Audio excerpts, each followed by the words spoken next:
Vamos a continuar con el tema que tiene que ver de las diferenciaciones en mujeres y hombres. Ahora vamos a ver el tema del deporte. Ahí les reflejo una campeona de la olímpica en pesa, en bolseo, disculpen, en 66 kilogramos, que venció su medalla de oro. En la historia de las Olimpiadas de las mujeres es incluso llamativo la diferencia entre la participación de las mujeres en uno u otros deportes. Incluso no siempre se participó, en la era moderna no se participaba, al principio apenas eran, comparado con las cifras de hombres, eran muy pocas las mujeres que participaban. En la medida que la sociedad ha ido avanzando, hay un grupo de mujeres que ya están en deportes que eran considerados exclusivamente masculinos. Y yo creo que eso tiene que ver con el derecho que yo tenga como persona a escoger en el deporte que quiero participar o no. Y ese derecho no se lo debemos, como decir, no se debe renunciar a nadie. Y lo mismo ocurre con el tema de las presidentas. Cuando yo empecé con estos temas de investigar, busqué un diccionario de la época de 1956, donde es interesante, la palabra mandataria no existía, existía la palabra mandatario. No existía la palabra presidenta, existía presidente, el que ejecuta, el que ordena, el que dirige. ¿Por qué? Porque efectivamente las mujeres no teníamos derecho al voto, las mujeres no teníamos derecho a ir a la universidad, las mujeres no podíamos ser elegidas presidentas o gobernantes de un país. Entonces ha evolucionado porque hemos demostrado que efectivamente las mujeres con capacidad pueden tomar decisiones muy importantes y pueden, bueno, están todas esas fotografías que están ahí de presidentas que, por supuesto, ya han escalado ese lugar. Aquí hablamos entonces otro tema que podemos tocar desde las clases, que tiene que ver con la vestimenta, que lo sabemos que es una de las temáticas que incorporamos en las clases de inglés. Es rígida también, como decir, la primera mujer que usó un pantalón en Cuba, la Marcorina, fue un escándalo, porque por eso y además, bueno, había otros elementos, pero era porque usaba pantalón y porque manejaba un fotuto, un auto. Era un escándalo para aquella época. Sin embargo, ahora las mujeres manejan y usan pantalones. Entonces, aquí les pongo una mujer que usa botas. Quiere decir, cuando yo estoy dando la clase de inglés, no tengo que decir que las botas son de los varones. Las mujeres usan botas. Las mujeres usan gorra. Y les pongo, porque eso todavía así se puede decir. Pero miren el ejemplo que les pongo en la parte de acá. Hay, bueno, son modelos, evidentemente, pero son gente joven que ya utilizan en su vestuario sayas. Es decir, no son exclusivas de las mujeres ni de las personas escocesas. Pues todo el mundo dice, sí, los escoceses usan sayas. No, es que la moda es eso, es diseño, es cambio, que tiene que ver incluso con los colores. Yo, en las generaciones de nuestros abuelos, los colores rosado, amarillo, rojo, para los pantalones, para la ropa en general, eso no se usaba. Es decir, eran colores azul, negro, gris, en esos tonos.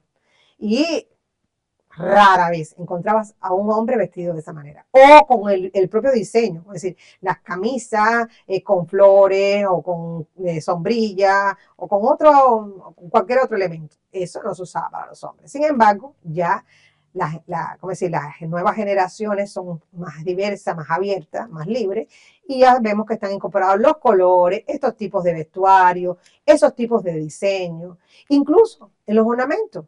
Ya los hombres usan aretes, se depilan, se sacan las cejas, se pintan el pelo, cosas que eran exclusivas solamente de las mujeres. ¿Y eso tiene que ver con los valores de la persona? No. Entonces, estamos en un mundo en el cual se están borrando esos límites y no tengamos miedo. Lo que no puede borrarse son los valores de los seres humanos. Pero estas cosas, que son rígidas, que no tienen a veces un basamiento lógico, el que quiera usar cualquiera de estas prendas lo puede usar y las podemos utilizar en nuestras clases de inglés. Es decir, no solamente yo puedo decir que Miguel usa una saya y nadie tiene por qué reírse de eso. No es un disparate. Y entonces yo como docente tengo que decir, no, es verdad, si Miguel quiere usar la saya, que la use. Y de ahí fuera que incluso las maestras, los maestros, los docentes en general pudieran tener estos ejemplos. Este tema es interesante. Generalmente se dice que la expresión de sentimiento viene más con la niña puede llorar, la niña es más sensible, la niña es más delicada y el varón no puede llorar. El varón tiene que controlarse. Pongo el ejemplo, estamos en la vía pública y hay un niño que se cae, se rompe la rodilla, está llorando porque le duele. ¿Y qué dice la familia? No llore, que los varones no lloran. Y yo digo, ¿cómo que no lloran? ¿Le duele? Tiene que expresar lo que está sintiendo. Pero les empezamos a enseñar que no, que eso no es parte de lo varonil, que el varón no expresa sentimientos. Y entonces coartamos a los hombres, porque quizás entonces no son capaces de abrazar y decir, te quiero mucho, o tú eres mi gran amigo, yo te quiero mucho, mucho, y te beso y te abrazo. Bueno, ¿qué cosa es eso? Eso no es de hombre. O sea, estas oraciones que les pongo acá, como decir, fíjense que son niños, el niño está enfermo, y cuando está enfermo está preocupado. Es decir, lo puedo decir en inglés. El niño está nervioso porque puede haber un acontecimiento, que sé, no, le puse el ejemplo de un ciclón, y se pone nervioso. Puede estar triste porque se rompió un juguete, porque su mascota está enferma. Entonces hay que acompañarlo en ese proceso, pero no se le puede decir que no lo siente. Es decir, los varones sienten, igual que las niñas. Es decir, el sentimiento es educado también. Como decir, yo o lo cuarto o lo dejo expresar. Y es función, como decir, yo puedo poner estos ejemplos en mis clases de inglés, demostrando que efectivamente hembras y varones pueden tener estos sentimientos. Y lo mismo ocurre con la hembra. Generalmente se adjudica que quizás los comportamientos más irritables o más agresivos son de las hembras. A veces escuchamos frases, pareces un varón.